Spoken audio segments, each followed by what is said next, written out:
साहब हमने ये सारी चीज़ें देख ली कि क्या हम अच्छा खेले, क्या हमारा अपोनेंट इतना स्ट्रांग था। लेकिन अगर हम ये सारी चीज़ें देख रहे हों और तब भी नज़र आ रहा हो कि ना ही तो हम अच्छा खेले, ना ही कोई हमारा अपोनेंट स्ट्रांग था, ना ही कुछ ऐसी चीज़ थी, बल्कि दिख रहा था कि हम बहुत लेजी अप्रोच के साथ गए हैं, कोई एफर्ट नहीं डाल रहे, दिख रहा है कि हम बस यहाँ पे फॉर्मेलिटी के तौर पे आए हुए हैं, फिर तो ज़रा यार दुख कल बनता किसी है। का मैं देख रहा था टीवी के ऊपर टिकर चल रहे थे। क्या टिकट वो चल रहे थे? टिकर ये चल रहे थे कि जी टीम बिखरी हुई है। बिल्कुल ये ऐसे ही चल रहा बिखरी है आजकल। होने की वजह से टीम आ रही। एक हिस्सा शाहीन शाह अफरीदी का है, एक दूसरा बाबर। हिस्सा बाबर आजम का है। तो फिर ये देखने में आता है कि ये पाकिस्तान की तारीख में ऐसा अक्सर व होता बेशतर रहा है। ऐसा रहता है। लेकिन इस स्टेज हमारी तक कि आपके इंटरनेशनल कोच आपने हायर किए हैं, वो आके मीडिया पे ये कह रहे हैं कि टीम में बहुत ग्रुपिंग हुई पड़ी है भाई, यूनाइटेड नहीं है, इस वजह से हार हैं। आपका अपना कोच आके कह रहा है ये, कौन सा कोच? Gary Kirsten. अच्छा, एक कोच था ये अफरीदी, क्या लाला लाला का नाम क्या है? शाहिद शाहिद अफरीदी। शाहिद अफरीदी भी कोच रहा है मेरे ख्याल 2-2.5 महीने। सिलेक्टर रहा है, सिलेक्टर कोच। ये आई थिंक। ये क्रिकेट बोर्ड का वो रहा है 2-2.5 महीने रहा है। उसके बाद उसने भी यही बात की थी। उन्होंने कहा यहाँ तो वो स्प्लिट नजर आ रही है मुझे। कुछ लोगों ने इनको भी अक्यूज किया कि इनकी वजह से ये स्प्लिट है। अब आपने एक इंटरनेशनल कोच का नाम लिया कि उसने कहा है कि टीम में ग्रुपिंग है, तो मैं कह रहा हूँ उससे पहले शाहिद अफरीदी ने भी यही कहा था कि टीम में स्प्लिट है। और उसके बाद फिर एक स्टेटमेंट आती है जिस स्टेटमेंट में ये कहा जाता है कि जनाब ये बाबर आजम ग्रुप है या ये शाहीन शाह अफरीदी ग्रुप है। अब ग्रुपिंग में ये नहीं पता बारीकियों से, जिसे कहते हैं ना कि आप ग्रुपिंग देख रहे हैं अंदर बैठ के कि यार ये कर रहा है, वो कर रहा है, ताकि कोई सही तस्वीर पेश कर सके कि यार ये ग्रुप ज़रा ज्यादती कर रहा है और इस ग्रुप के साथ ज्यादती हो रही। अब ये होता है अपनी अपनी पसंद का ग्रुप ले लेते हैं आप। मुझे शाहीन शाह अफरीदी पसंद है, वो जो मर्जी कर रहा हो ना, मैं कहूँगा वो ठीक है। उस साइड पे मुझे अगर बाबर आजम पसंद है तो बाबर आजम Blindly कुछ भी follow कर करना रहा है। होगा तो मैं कहूँगा बाबर आजम ठीक है। ये नहीं अप्रोच होनी चाहिए। ये देखना आपको ये पड़ेगा कि वो चीज़ें आपके सामने आती हैं कि जनाब ये शाहीन शाह अफरीदी वाला ग्रुप कौन सा है, इसमें कौन कौन सा प्लेयर है, और ये बाबर आजम का जो ग्रुप है इसमें कौन कौन सा प्लेयर है। ये उस तरह से चीज़ तो हमारे सामने आती नहीं है। और हमें ये पता चलता है कि ये अच्छा, ये जो स्टेटमेंट था ना, ये किसी पॉलिटिशियन का था, मैं उसको नहीं जानता। कौन सा वाला स्टेटमेंट? ये वाला स्टेटमेंट कि पाकिस्तानी क्रिकेट टीम में स्प्लिट है, ग्रुपिंग है, जिसकी वजह से हम हारते हैं। ये एक पॉलिटिशियन, अब मुझे वो कोई एमपीए है या एमएनए है जिसकी वजह से जो ये आया। अब देखने वाली बात है कि पॉलिटिशियन एक एमएनए है या एमपी है, वो ऐसी बात करता तो या उसका शौक बड़ा होगा क्रिकेट, ठीक है, तो जिसकी वजह से वो इंटरेस्ट लेता है और फिर बाद में कहता है कि जनाब ये 2 ग्रुप बने हुए हैं। अब जो 2 ग्रुप बने हुए हैं, तो क्या आने वाले वक्त में एक बात ज़हन में रखो, बाबर आजम भी बहुत बड़ा खिलाड़ी है, बहुत। शाहीन शाह अफरीदी भी बहुत बड़ा बॉलर है। एग्रीड। अब क्या दोनों को निकाल दिया जाए? ऐसे भी नहीं हो सकता, अफोर्ड नहीं कर सकते। दोनों ने रहना है, शाहीन शाह अफरीदी ने भी रहना है, बाबर आजम ने भी रहना है, तो ग्रुपिंग कैसे खत्म होगी? कैसे? ये मेरा सवाल आपसे, आप मुझसे कह रहे हो कैसे। जवाब मैं आपसे सवाल कर रहा हूँ कि ग्रुपिंग कैसे खत्म होगी जब यही 2 हैं, शाहीन शाह अफरीदी और बाबर आजम, इन्हीं के ग्रुप हैं और यही दोनों लाजम मलजूम है क्रिकेट टीम के लिए। तो ये क्रिकेट टीम में है तो ग्रुपिंग कैसे खत्म होगी? मेरे ख्याल से दोनों को लाया जाए, बिठाया जाए, जैसे मुझे और आपको सामने आमने सामने बिठाया गया, ऐसे बिठाया जाए या फिर जरा प्रेशर डाल के, प्रेशर कौन जरा डालेगा? समझाया जाए। कोई हमारे ये पीसीबी के चेयरमैन हो गए या हेड कोच मोहसिन हो गए, नकवी। कोई भी हो गए, मोहसिन नकवी ये काम करे कि शाहीन शाह अफरीदी और बाबर आजम को बुलाए। बिल्कुल। किस तरह बुलावे? इधर आओ या तशरीफ लाएं? टेक्स्ट करते हैं, टेक्स्ट। तशरीफ लाएं। हाँ, प्लीज कम हियर।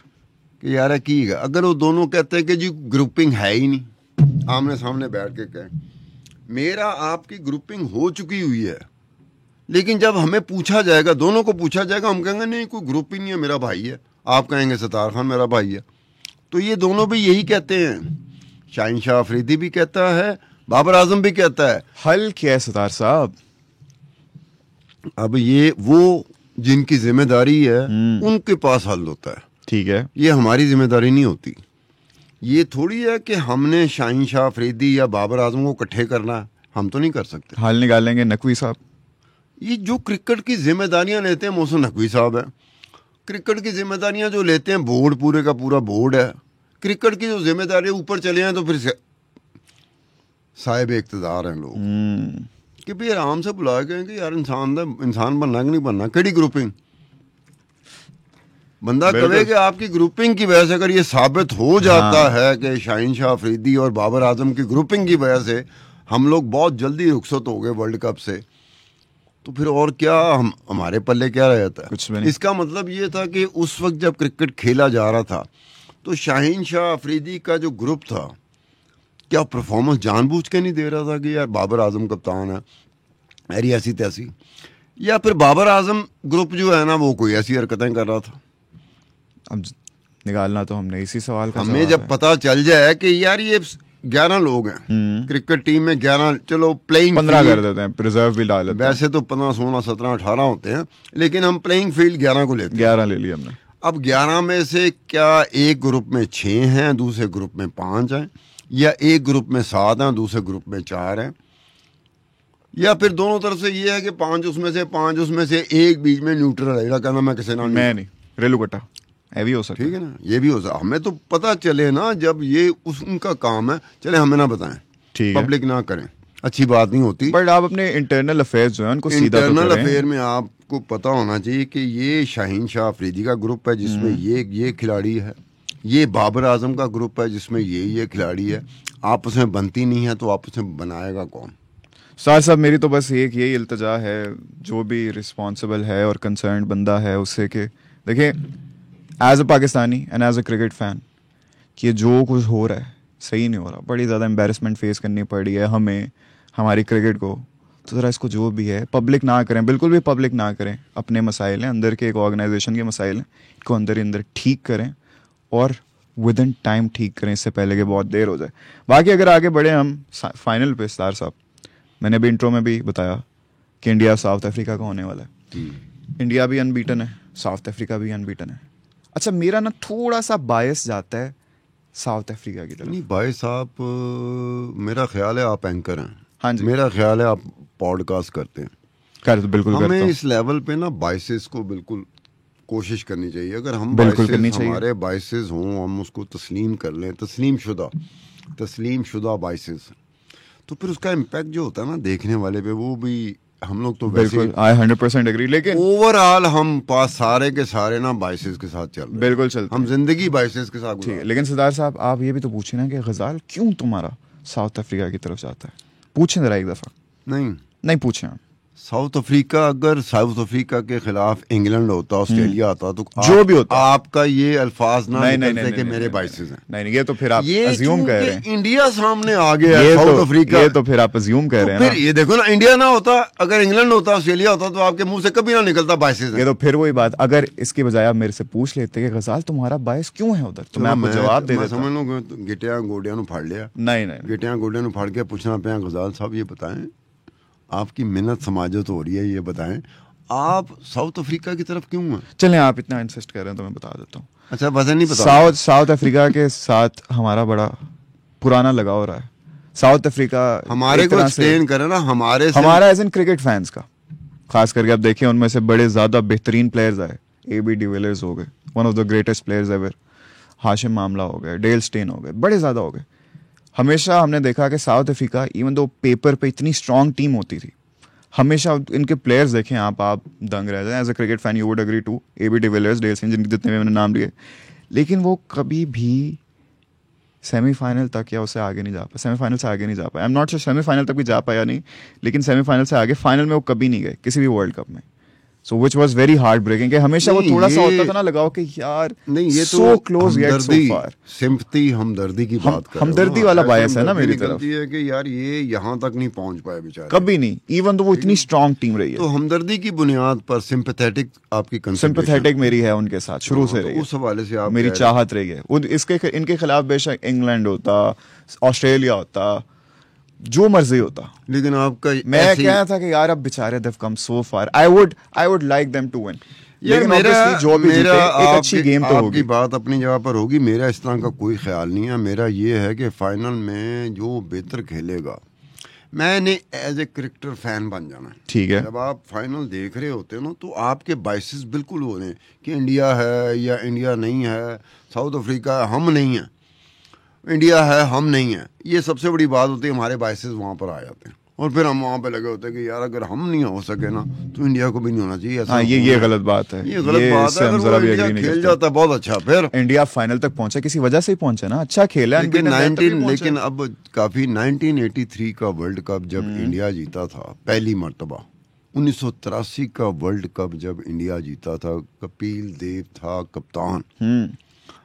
आप कैसी बात आपको लगेगी अगर मैं आपको बताऊं कि पाकिस्तान में जब वो फाइनल देखा जा रहा था तो सारी की सारी हमदर्दियां वो इंडिया के साथ थी पाकिस्तानियों की। फिर गली मोहल्ले में निकले थे, अपने गली मोहल्लों में, ये नहीं कि जुलूस निकला था, गली मोहल्लों में एक दूसरे को मुबारकबाद दी गई थी कि इंडिया जीत गया। ये स्पिरिट होती है जो अच्छी स्पिरिट होती है। बिल्कुल। क्या वजह क्या थी कि यार वो अगर हम ना जीत सके तो इंडिया तो जीत गया ना। फिर वो एशिया की बात आ जाती थी, बिल्कुल, कि एशिया में रह गया। फिर वो बड़े सगीर सब कॉन्टिनेंट की बात आ गई थी कि इसमें आ गया, हमने उनको हरा दिया, वेस्ट इंडीज़ को हरा दिया, उसको हरा दिया। ये बात स्पिरिट होती थी। ये 1983 के बाद इस तरह की स्पिरिट मुझे एक दफ़ा नज़र आई थी। कब? वो 2004 में। ठीक है। जब यहाँ पर वनडे लाहौर के क्रिकेट स्टेडियम में, कदाफी स्टेडियम में 2 वनडे हुए थे बिटवीन इंडिया एंड पाकिस्तान। दोनों वनडे इंडिया जीत गया था। लेकिन जो क्रिकेट स्टेडियम के अंदर तमाशाई होते हैं, वो ऐसे लगता था अगर कैमरा ऐसे पड़े ना तो कंफ्यूजन हो जाए कि यार ये तो सेलिब्रेट कर रहे हैं जीत को, और ये है पाकिस्तान, ये है लाहौर का स्टेडियम, कदाफी स्टेडियम, और इंडिया जीत गया, पाकिस्तान हार गया, तो लोग सेलिब्रेट कर रहे हैं, ढोल बजा रहे थे। ये लिबर्टी चौक नहीं है जो पीले कपड़े वाले नहीं होते, वहाँ पे ढोल बज रहे थे, ढोल बजाए जा रहे थे इन फेवर ऑफ इंडिया। अब ऐसा कभी आपने सुना? 2004 में टीवी शीवी आ चुका हुआ था, ये टीवी पे भी चला। मैं तो स्टेडियम के अंदर बैठा हुआ था ना, क्रिकेट स्टेडियम, कदाफी स्टेडियम के अंदर बैठा हुआ था, जहाँ लोग बैठे हुए थे। मेरे लिए झटके वाली बात थी कि लोग बैठे हुए थे। क्या लग रहा था जैसे सचिन नहीं, तो जो इंडियन क्राउड होता है ना, वो एक वेव में आता है, रिदम में आता है, सचिन सचिन, ठीक है। मैंने लाहौर के कदाफी स्टेडियम में देखा कि लड़के बैठे हुए और वो यही कर रहे थे रिदम, सचिन सचिन। वो मैंने पकड़ा उनको, मैं कहना इंडियन, क्योंकि इंडियन भी बड़े आए हुए थे। तो मैं कहा भाई कहाँ के? कहता यही लाहौर के रहने वाले हैं, फलाना फलाना। मैं कहा यार ये स्पिरिट क्या है? और ऐसी स्पिरिट जो थी ना, वो उसको फ्रेंडली मैचेस का नाम दे दिया गया था। उस तरह की स्पिरिट यानी कि होनी चाहिए आप में। अभी भी है, अभी जैसे तब आप सचिन का जिक्र किया, अभी यहाँ पे भी आपको काफी ज्यादा शायकीन मिलेंगे, कोहली के, बुमराह के। चलें जी सितार साहब, इसी बात के साथ आज की इस पॉडकास्ट को यहीं पे खत्म करते हैं। अब देखना ये है कि इंडिया एक दफा फिर से T20 वर्ल्ड कप जीत पाएगा या साउथ अफ्रीका अपना पहला T20 वर्ल्ड कप जीत कर जाएगा। आपको जो भी लगता है कि कौन सी भी टीम जीतेगी, वो आपने कमेंट सेक्शन में हमें बता देना है। बस एक आपसे गुजारिश है मेरी और सितार साहब की कि स्पिरिट ऑफ द गेम को कभी मरने नहीं देना, अपने अंदर की जो स्पोर्ट्समैनशिप है उसको हमेशा जिंदा रखना है। बाकी आपसे मुलाकात होगी इन द नेक्स्ट एपिसोड, तब तक के लिए अल्लाह हाफिज।